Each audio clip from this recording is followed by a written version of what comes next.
200 years ago, it took 12 days to deliver a message from New York City to London. 150 years ago, the first transatlantic cable transmission was sent from the Queen of England to the US President, taking 17 hours.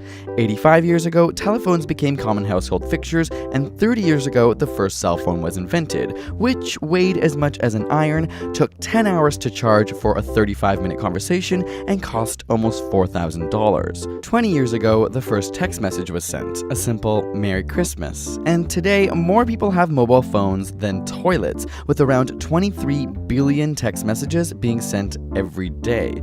But how the hell do text messages even work? When you tune a radio to a station, you pick up the information that is being sent out via electromagnetic waves at a particular frequency. In this case, they're radio waves. These waves mostly just pass through our bodies without interacting at all, but they're on the same spectrum as the visible light we see, just different in size. Photons with wavelengths between 400 to 700 nanometers have the perfect level of energy to excite the rods and cones in your eyes, which then transmit signals to your brain that you interpret as different colors.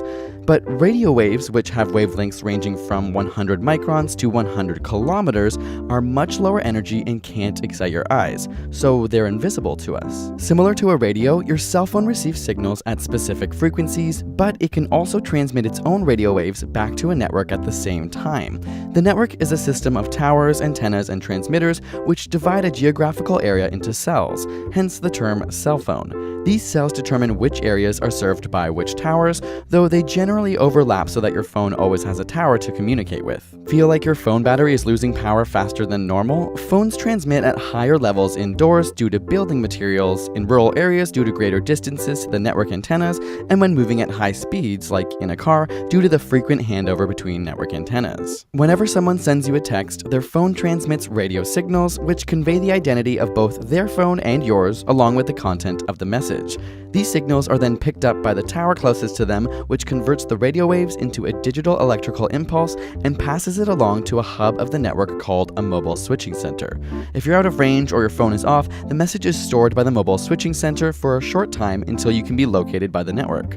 The network then figures out which tower you're closest to and passes the signal there. Once at the tower nearest you, it's converted back to a radio signal that can be picked up by the antenna in your phone. This all happens in seconds. Interestingly, traditional SMS text traffic actually peaked in 2011. Now, most people send messages via internet services. In fact, last year, WhatsApp overtook traditional SMS as the #1 handler of text messaging, managing 30 billion messages sent every day all around the world.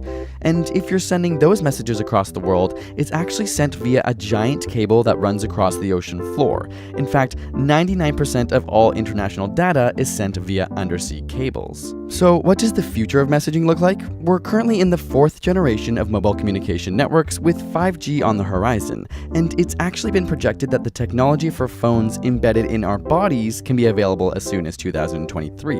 While only a few decades ago it may have taken months to send a love letter, in just a few years you may be able to simply think of your loved one and send them a message to let them know you care. We tackle humanity's new forms of communication in the science of emojis over on ASAP Thought, how they're often misinterpreted and how to use them properly. Check it out with the link in the description, and subscribe for more weekly science videos.